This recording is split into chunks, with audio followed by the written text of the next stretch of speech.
welcome back to another video. Really appreciate you guys joining me for it. It is Tuesday, so we have the Week 3 review. I'm going to go over every single game between Thursday and Sunday in week number 3, so we can check out what we can take as far as information and what we learned from how these games played out. There is a bunch of good content. I've got 4 takes on every single game that we saw this weekend. Don't forget to drop a like on this video, subscribe to the channel. It helps me out a ton, working our way to our first 500 subscribers, and you can be a part of that by helping me out. Be aware that there is a ton of awesome content coming out every single week from Relentless Press. We're dropping content Mondays to Saturdays. Almost all of it is coming at 12 p.m. Pacific. If you don't subscribe, you might miss something, so make sure you click that button. And now let's get into the content. I am starting on the Thursday night game between Cleveland and Pittsburgh. The Browns overtaking the Steelers in a big way. Najee Harris did not look great once again. He is more or less a low-end RB1 for me with plenty of capped upside in this Pittsburgh Steelers offense. It just has not looked good. He struggled to find room. He caught 3 balls for a total of 5 yards. So not what you like to see. Diontae Johnson is the stud in this offense. His day could have been a heck of a lot bigger as well. He had a 35-yard bomb that he kind of semi-dropped. Could have ended up being a 65-yard touchdown. His day could have even been bigger. On the Cleveland side of things, Amari Cooper, I admit it. You proved me wrong. You had another big day. This is back-to-back 100-yard games with a score for him. He looks like a viable top 15 option this week against Atlanta. David Njoku also heads on to our tight end radar with a big performance for him. He is worth picking up if you are in need of help at the position. And finally, gotta shout out my Browns defense pick. I had them at number 1 overall last week, and while they did not end there, they had an awesome play at the very end of the game. It was crazy. It's 1 in a million, but hey, it still counts. So if you were playing that defense and got to watch the game on Thursday night, you were probably like me, screaming in your living room, having a celebration, because that was an awesome fumble recovery for a score to end that one. Moving on to the Panthers and Saints game. Run CMC has yet to finish in the top 5. He did not again this week. I have so far kept him out of that ranking, and he's proven me right to this point. The biggest takeaway from him in this game is the lack of passing game usage. He only caught 2 balls here for a total of 7 yards, so a little bit concerning. Even more concerning is the DJ Moore situation. He has really little upside in this offense already. He is basically borderline a risky flex play at this point until we see some serious improvement in this offense. He had 1 catch on 6 targets for 2 yards, and that's it. Carolina's defense is a legit top 10 unit. It is one you might try to avoid for some of your questionable flex plays or starters because they are ferocious, and they showed it once again here. Alvin Kamara was held in check for almost the entirety of this game. He is hard to lock in right now as an RB1 because the Saints offense is really struggling. And then we saw Michael Thomas get banged up a little bit. Now, it does not look like a serious injury, but it did open the door for Chris Olave to have a monster day. He went for 147 yards. It was his 2nd straight game where he had 13 targets as well. He moves into that solid flex option territory. Traveling to the Chicago game, they took on the Texans. The Bears offensive line showed me that they are bad enough that they're going to sap any upside that Justin Fields might have. The only thing that you're starting in Chicago right now might be the running back. And speaking of that, big news in the backfield because David Montgomery went down with an injury. It's not only a knee, but it looked like an ankle as well. Right now, we're not exactly sure the timetable on his return.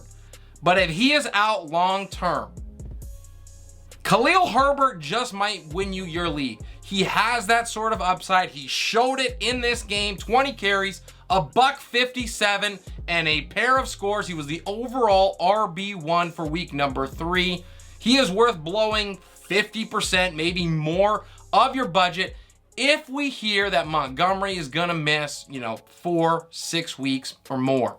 On the Texans side of things, Damien Pierce is now worth weekly consideration as an RB2. He had 22 touches in this one. He scored. And Rex Burkhead had a total of 3 carries. It is Pierce's backfield for the Texans. To the Titans game, they're able to slide past the Raiders in a close one. Ryan Tannehill showed some life after looking absolutely dead to rights last week. He is still a low-end super flex option. Derrick Henry was able to get over the 4 yards per carry hump, and he restored a little bit of confidence for owners, as did Robert Woods, who finally had a day in and of itself. I am not putting Woods in my flex considerations just yet, but it is nice to see him come alive in this offense. For the Raiders side of things, Devonte Adams' struggles continue. Now, he has scored in every single game, and that has buoyed his totals and kept him as a worthy wide receiver 1. But it has not looked great for him for a lot of the year so far after really balling out in week number 1. Mac Hollins, on the other hand, comes in and picks up the slack that Adams has left. He's got 200 yards over the last 2 weeks. I think he is worth an add in deeper leagues, but I am certainly not chasing the points and throwing him into my lineup. Moving to the Colts game, they shock the Chiefs 20-17. And once again, the storyline is Clyde Edwards-Helaire is saved by a touchdown. He had 7 carries for a goose in the yardage department, and no, that is not a typo. He is still a sell candidate for me, and he bought owners an extra week to work with the touchdown here. Juju Smith-Schuster had a productive day. He tied for the team lead in targets, which was big with 8 of them. I think he is a weekly flex option. He's got a low floor, but he certainly has some upside in the Chiefs' passing attack. Finally, the Chiefs' defense ended up paying off my ranking of them. I toted them in my weekly waiver wire short, and they ended up paying off in a decent way as a top 12 option at the position.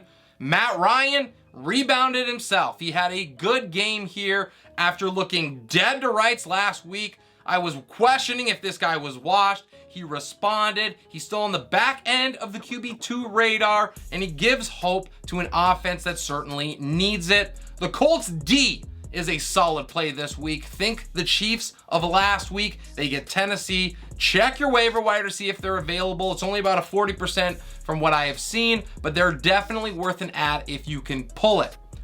The Dolphins find a way to get the dub against the Bills. It was a tight game from start to finish with Miami eking it out. We learned that Isaiah Mckenzie is a flex option every week, regardless of if Gabriel Davis is playing or not. He is not always going to see a ton of looks. We need to admit that. However, 1 touch is all it takes to get in the end zone, and he scored twice in the first 3 weeks. It was also really good to see Devin Singletary and the Bills' rushing attack do something. Now, Singletary did most of his work through the air, but the explosion is great news for managers. I am not moving him up in my rankings as anything more than a flex until we see some consistency with it, but it was good to see this type of game from him. And of course, it's the Dolphins, so we have to talk about the backfield here. Chase Edmonds took the RB1 role this week. His second time in 3 weeks, he had a pair of scores.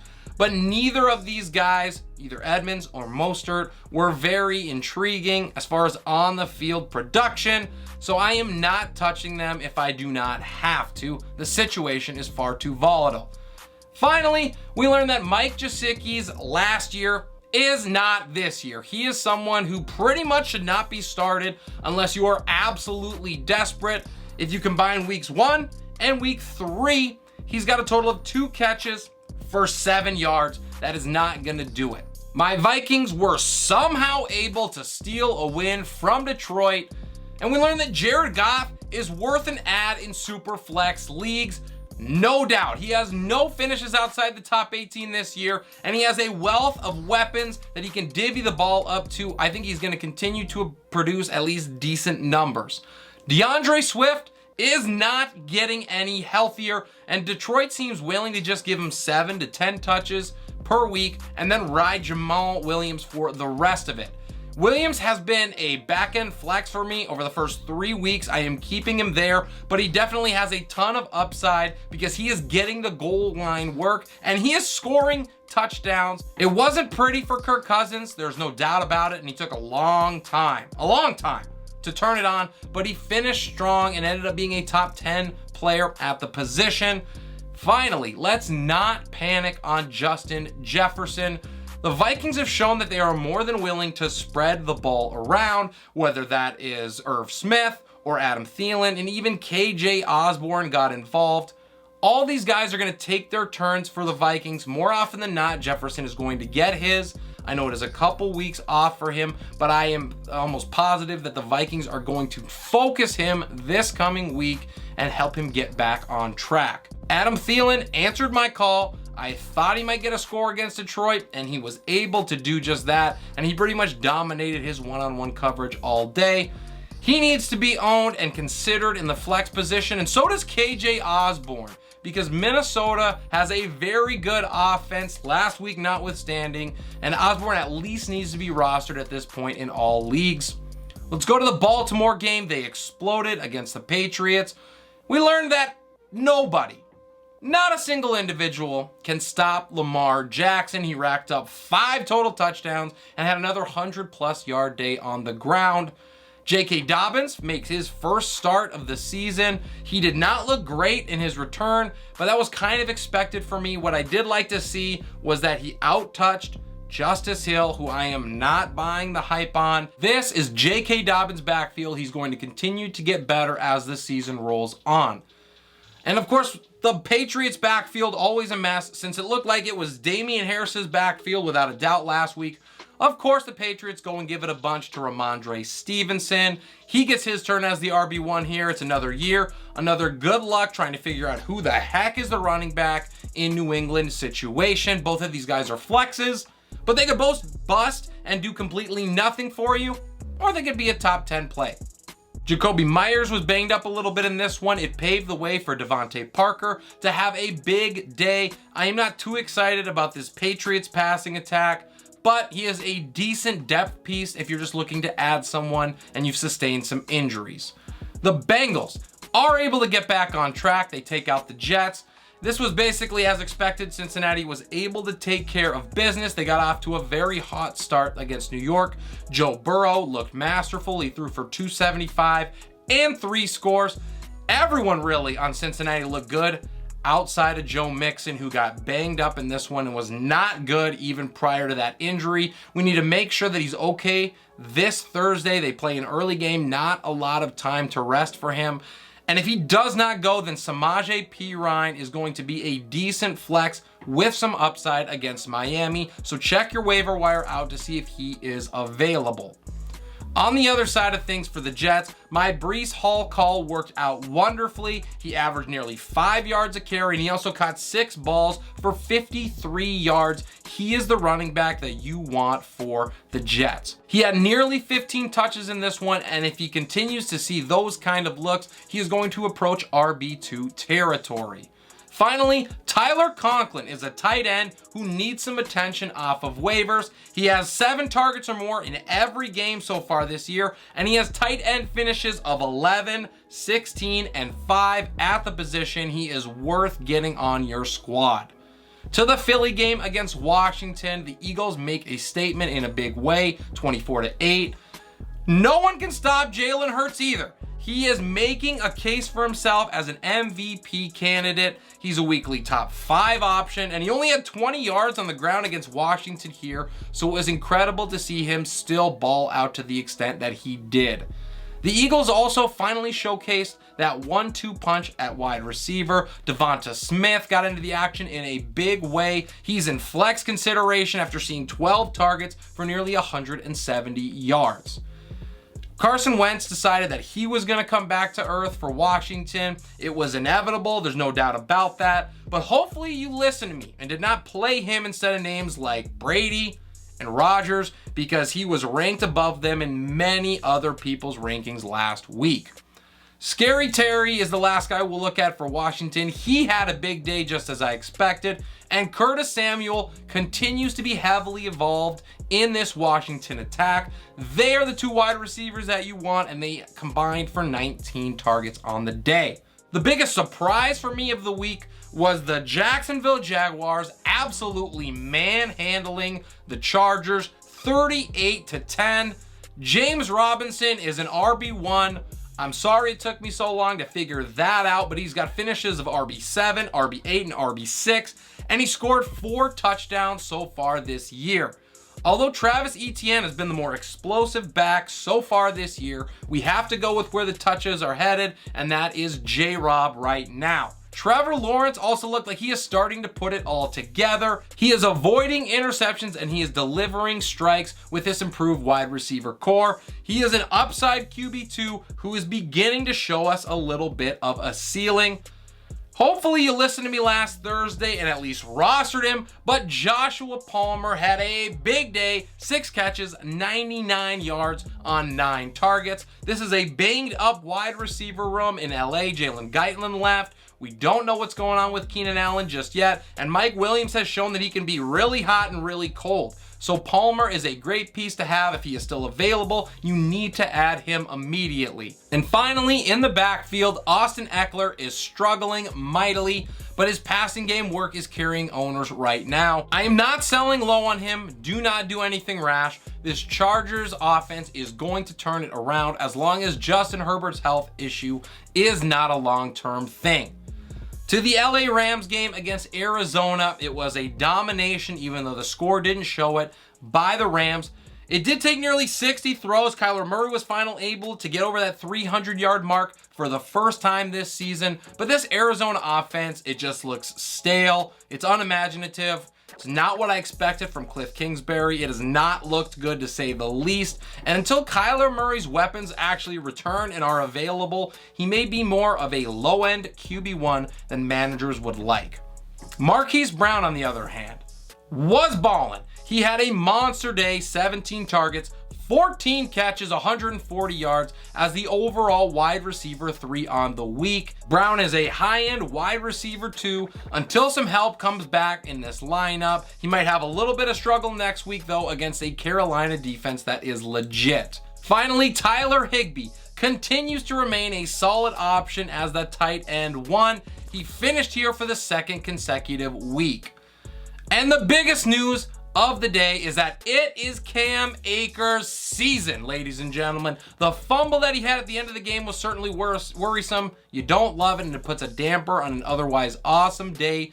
But everything else was exactly what you wanted to see. 12 carries, nearly 60 yards. He scored a touchdown. Hopefully you listened to me on my buy sell for week 3, where I was begging you guys to get rid of Darrell Henderson. Why he has some value, because he might not right now. I think that this is now Akers' backfield moving forward, and if you held Henderson, you probably just have a cuff at this point. Next to the Seattle game, they took on the Falcons. This is all about Drake London. Can't stop, won't stop. He had another big day, over 50 yards. He scored again for the 2nd straight time. He is a wide receiver 2 weekly because there's going to be plenty of volume for him in this Atlanta offense. And then Kyle Pitts, who I done told you was going to have a big day, ended up doing just that. He had over 87 yards and he had 8 targets, and he restored some of that hope and alleviated some of that worry for managers. We do need to believe the encore here with Cordarrell Patterson. He has 2 finishes in the top 5 in 3 weeks. I think Cleveland gives him a little bit of issues next week, but at this point, we have to lock him into our lineups. On the Seattle side of things, both Tyler Lockett and DK Metcalf showed that in a plus matchup, they can still be flex-worthy options. I had them both there last week, and it certainly worked out. In the backfield, Rashad Penny is still the dude for Seattle. He had 14 carries. Both DJ Dallas and Ken Walker had only 3 each, so it is his backfield for now. The upside isn't really there, but at least the volume is.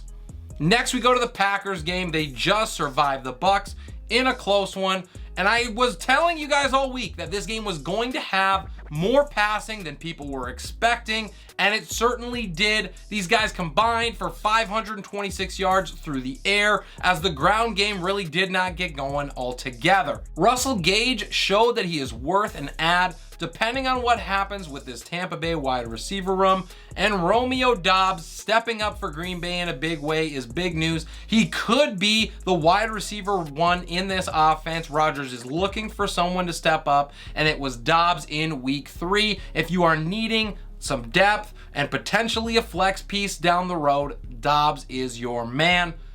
Just a quick look in the backfield. It was a 50-50 split basically for Aaron Jones and A.J. Dillon. However, Jones did fumble, so that is not great.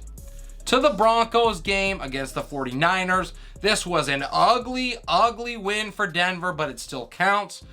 I didn't learn a whole lot new about Jimmy G. I knew he was bad. We just learned that he is still bad. He single-handedly lost this game for San Francisco. He threw a pick, he fumbled, and then he forgot where he was and just decided to nonchalantly walk out of the back of the end zone for a safety.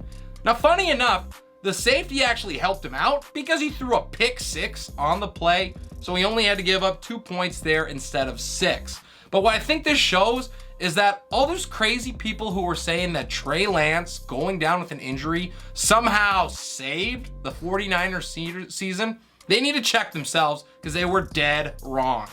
We'll also move to this offense as a whole because of Jimmy G.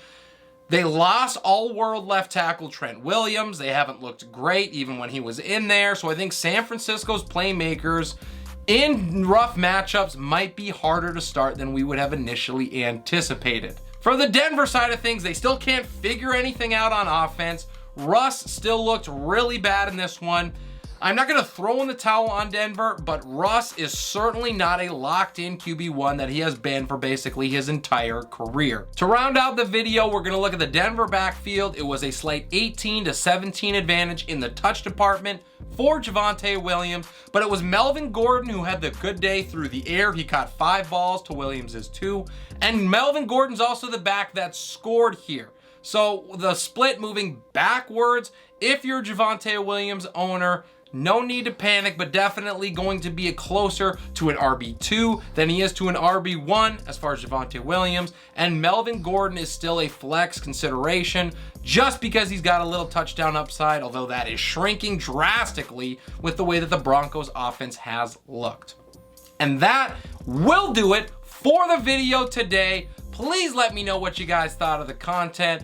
Also, drop any comments down below about how you thought these games turned out, what you expected, didn't expect, whatever. Get that conversation going. I love the engagement, and I respond to every single comment and question that I receive. Drop a like on the video, subscribe to the channel. That way you don't miss a thing, because there is so much content week in and week out that Relentless Press is bringing you. This is Relentless Press. I'm your host, Abriam Opats, and we will see you next time.